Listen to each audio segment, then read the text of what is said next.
Pessoal, o professor Leandro aqui mais uma vez com vocês para dar continuidade a essa sequência de aulas que a gente vai falar sobre sintaxe básica Java e alguns exemplos de API. Nessa aula de hoje a gente vai falar sobre o tipo string, sobre o método toString e sobre duas APIs que são extremamente importantes aí para a programação do dia a dia, que é a classe Scanner e a API do pacote Java.time, que traz a representação de datas em Java. O tipo string, como a gente já sabe, é um tipo que representa uma cadeia de caracteres. Como é que a gente manipula o tipo string em Java? Bom, a gente já viu que um char tem uma representação com aspas simples. Se a gente olhar aqui, uma representação com aspas simples representa um char. Para representar um string, a gente usa aspas duplas. Então, existem pelo menos três formas de a gente criar um string. Usando string, nome da variável, new string. E se eu usar new string, eu tenho basicamente fazendo a mesma coisa que eu estou fazendo aqui, só que usando a forma mais verbosa, criando um novo objeto, passando como parâmetro um literal do tipo string. Ou usando concatenação. E o mais aqui não é um sinal de adição, eu estou concatenando uma determinada string com outra string. Já que a gente já sabe representar o toString, já sabe representar um string em Java, o que danado faz, para que danado serve o método toString? Talvez alguns de vocês já tenham observado, mas o toString ele existe em qualquer classe. Se eu criar uma classe qualquer, minha classe conta, por exemplo, eu posso chamar o método toString dela. O toString padrão, quando você não escreve código nenhum, ele simplesmente retorna o valor da referência daquele determinado objeto em memória. Então, o que é que acontece se eu fizer isso aqui? Conta C1, new conta, considerando que a gente sabe que conta tem um número e um saldo, do tipo string e um double.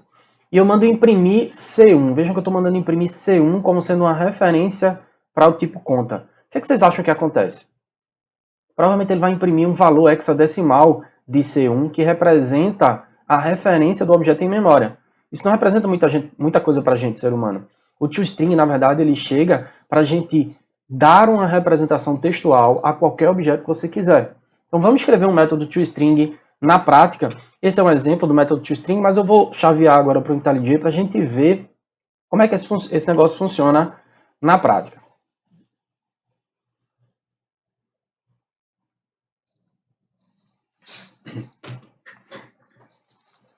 Aqui a gente tem a classe conta. E se vocês lembram, a classe conta tem um número e um saldo, um construtor padrão e um construtor que recebe dois parâmetros, um número inicial e um saldo inicial, um método creditar e debitar, um get número, um set número e um get saldo. O set saldo não existe de propósito. Vamos escrever aquele pedacinho de código que eu tinha colocado lá. Conta C1 recebe new conta, passando como parâmetro um determinado número e um saldo qualquer. Se eu mandar imprimir essa minha conta C1, o que danado acontece? Vê o que acontece aqui embaixo. Ele está executando e a execução está mostrando para mim um br.frp, que é o nome do pacote, basicamente, .exemplos, .tipos, conta, que é o tipo do objeto, e uma referência aí em hexadecimal. Isso não representa muita coisa para a gente. Como é que eu faria para mandar imprimir alguma coisa que representasse, que tivesse uma representação textual válida para a gente como ser humano? Bom, se eu vier aqui na classe conta e simplesmente escrever um método toString, esse método vai ser invocado toda vez que eu mandar imprimir alguma coisa. Observem que o método toString ele não imprime nada, ele só retorna um string. Então, qual seria a assinatura do método? Olhando aqui para o meu lado direito da tela, a assinatura do método seria public string, que é o tipo de retorno, toString, que é o nome do método. Esse cara não precisaria receber nada como parâmetro e retornaria uma representação textual de um objeto do tipo conta. Digamos que eu fizesse aqui return this ponto número, concatenado com um espacinho em branco, concatenado com this, ponto saldo. Se eu estou dentro da classe, eu consigo acessar os atributos sem nenhuma restrição. Como o método toString está concatenando um string com um double, o resultado dessa concatenação também é um string. O resultado dessa concatenação também é um string. E o método vai retornar um string. Vejam, observem, eu vou repetir mais uma vez. Esse cara não imprime nada. Ele só retorna um determinado valor de acordo com o que você quiser dessa sua classe. Eu poderia retornar só o número, eu poderia retornar o saldo concatenado com o número, eu poderia retornar o saldo quebra uma linha número, eu poderia fazer o que eu quisesse. Agora, quando eu mandar imprimir, eu de propósito vou fazer c.toString, eu vou chamar o método toString para vocês observarem a execução do pedacinho de código C1 e C1.toString sendo invocado. Agora, quando eu mando rodar, o pedacinho de código aqui que está executando, está imprimindo justamente o número, espaço, seguido do saldo da conta. Certo? Não faria diferença também se eu fizesse simplesmente isso aqui, porque o método toString é automaticamente invocado. Então, se eu fizer isso ou isso, eu tenho exatamente o mesmo resultado. Olha para cá, no canto inferior esquerdo. Tá vendo? Duas linhas sendo impressas com o mesmo resultado. Ou seja, você pode escrever o seu método toString como você quiser, seguindo esta assinatura. Public retorna um string, toString faz o quê? Faz uma representação textual, retorna um valor textual que represente aquele determinado objeto. Se você está na classe conta, pode juntar o número e saldo. Se você está numa classe do tipo data, por exemplo, o toString poderia formatar a data com dia, mês, ano, hora, minuto, segundo. Se você está numa classe do tipo estudante, você poderia retornar o nome do estudante e o conjunto de notas que ele teve. Então, o toString não é nada mais do que uma representação textual e quem invoca esse método faz o que quer. Por acaso aqui eu estou mandando imprimir, tá? Nessa classezinha, eu estou mandando simplesmente imprimir o resultado do toString.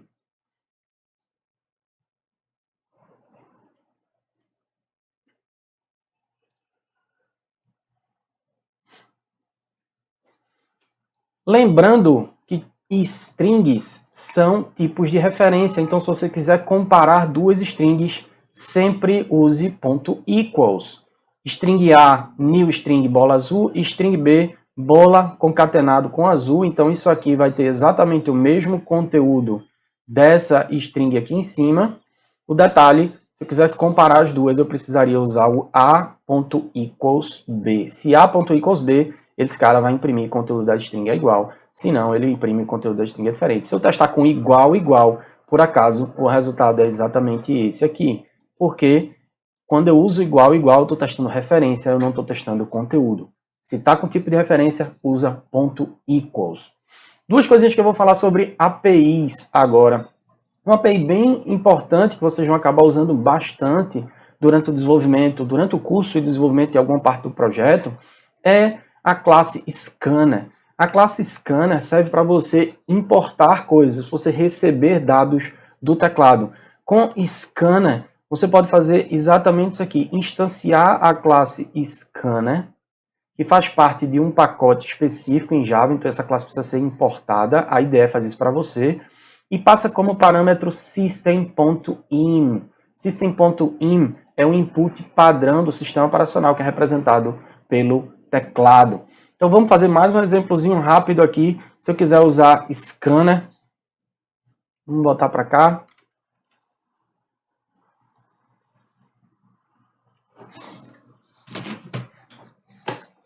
Com scanner, digamos que eu escrevi esse pedacinho de código aqui, ó. Scanner SC recebe new scanner. Observem um pequeno detalhe. Eu precisei importar a classe java.til.scanner. E no momento que você está escrevendo um pedacinho de código, digamos que eu estivesse escrevendo isso aqui pela primeira vez, vou só apagar isso aqui. Quando eu fizesse scanner, automaticamente a IDE diz, você quer importar? Quer selecionar essa classe para importar? Sim, e ele já usa o import, a cláusula de import aqui para mim. A IDE faz muita coisa em relação à importação de classes. Scanner SC recebe new scanner system.in. int x recebe sc, a referência que você tem na mão, next int. O next int aqui está fazendo o quê? Ele para a execução do teu programa e espera que você digite alguma coisa. No momento que você digita alguma coisa, ele recebe isso no input do teclado e retorna para ser armazenado nessa variável. sc.next apresenta um conjunto de métodos aqui, ó. Next int, next byte, next short, next line para pegar uma linha inteira de strings, next double, next float. Tudo que você usar next no scanner, ele para a execução do programa e espera você digitar alguma coisa. Digamos que eu queira fazer exatamente isso aqui, int x, e mando imprimir o x. A execução desse pequeno programa vai simplesmente fazer isso aqui. Vejam aqui embaixo. Ele está esperando que eu digite alguma coisa, então se eu digitar qualquer coisa, ele está só repetindo porque eu capturei esse valor e mandei imprimir como está aqui no pedacinho de código. Aqui em cima eu mandei imprimir o valor de x. Um detalhe que muita gente tem problemas com a classe scanner é quando você utiliza em sequência, dois comandos com next de um tipo primitivo e logo depois um next line. Então se eu fizer isso aqui, string linha, recebe sc.nextLine e mandar imprimir a linha que eu acabei de digitar, vejam o que acontece aqui embaixo. O pedacinho de código está sendo executado.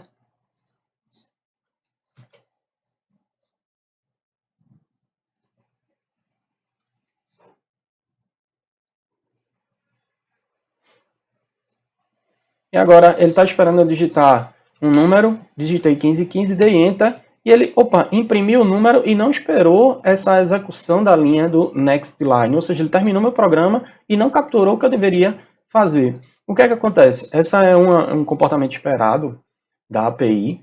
Toda vez que você usa next de um tipo primitivo, ele não processa a quebra de linha. E a quebra de linha é processada justamente aqui, nesse próximo next line, fazendo com que a linha acabe sendo pulada, esse pedacinho de código acabe sendo pulado. Então, se você quer processar um next de um tipo primitivo, next int, next double, e logo depois quer processar uma linha, um string, o que é que você faz? Coloca uma chamada vazia aqui no meio. Aí sim, esse cara vai executar da forma como a gente está esperando.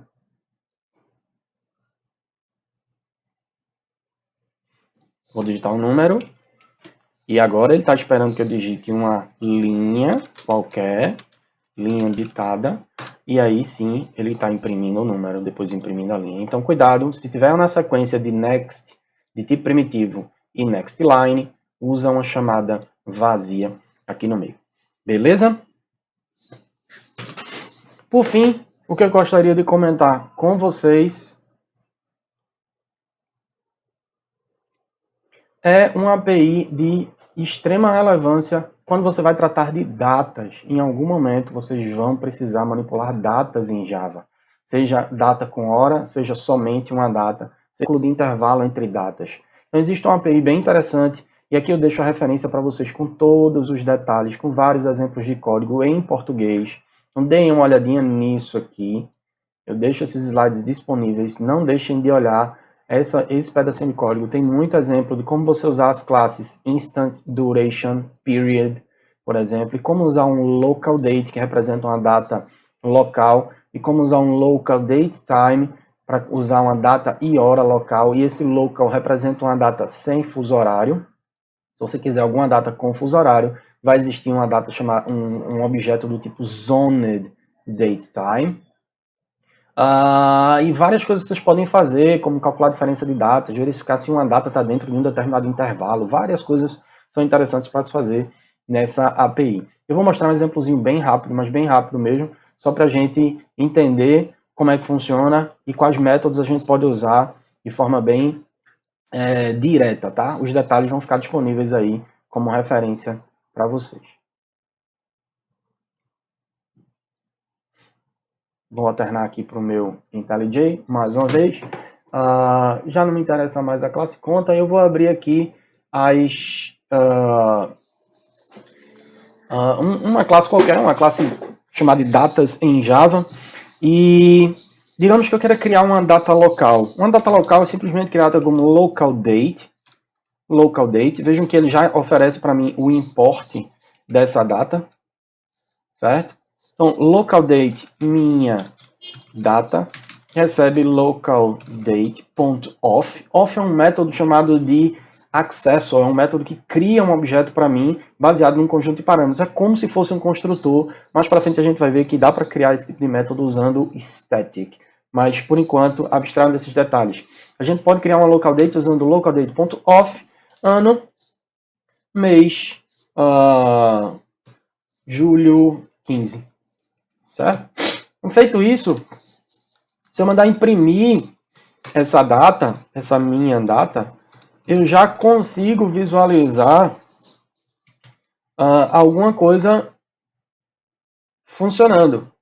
Deixa eu só ver.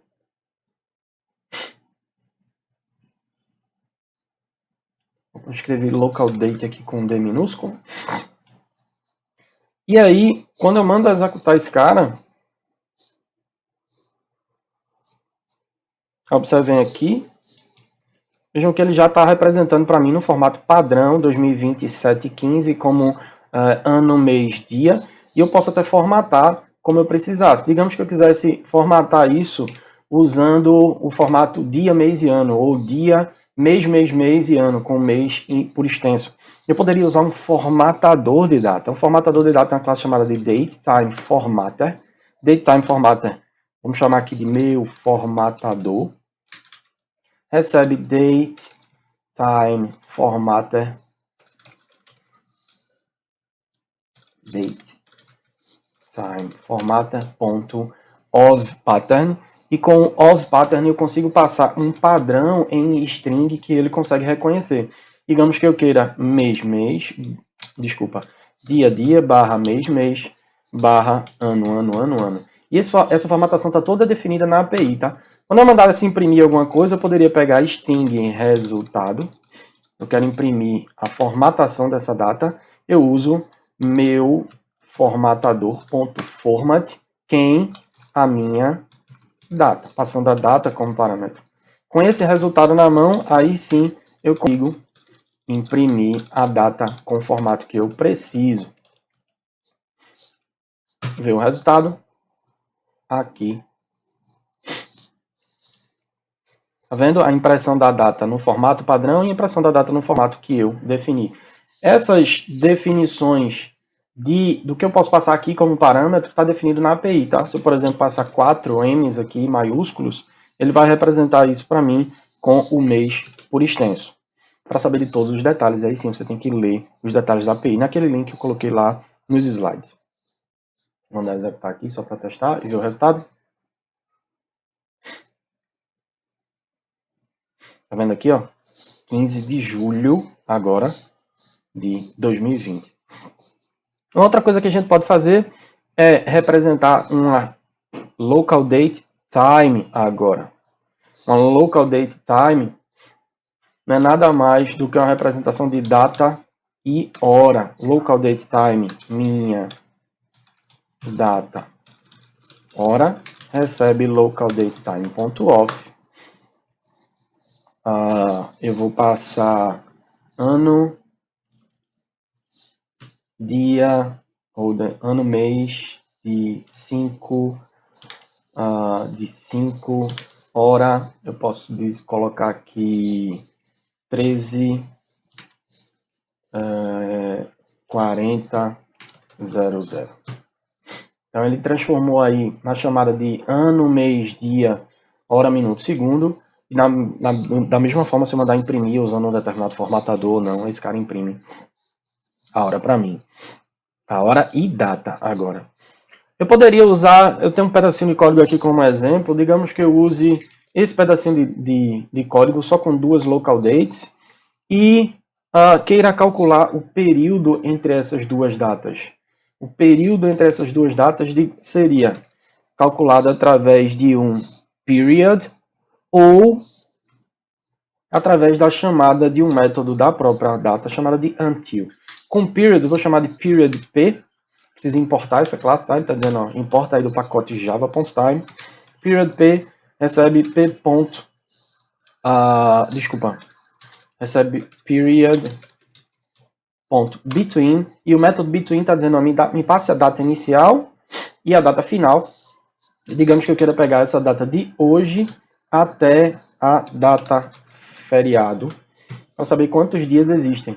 Por acaso, hoje é dia 4 de setembro, a data feriado é dia 7 de setembro. Se eu mandar imprimir esse período, eu posso dizer, pegar do p.getDays, ele me dá aqui get days, get months, get years, dependendo do período que você estiver escolhendo, sobre qual unidade você precisar. Digamos get days, e eu mandar imprimir esse cara. Esse cara vai trazer para mim, desculpa, acabei de mandar imprimir, deixa eu só mandar executar. E esse cara vai trazer para mim aqui. Droga, eu troquei aqui a data, eu tenho um nome errado, mas agora vai. E agora sim, ó, o 3 que está sendo impresso aqui é justamente a diferença de dias de hoje até 7 de setembro. Um outro detalhe que você pode fazer é, usando esses dois objetos de data, por exemplo, data hoje, ponto until, e o until espera que você passe como parâmetro a próxima data, como por exemplo, data feriado.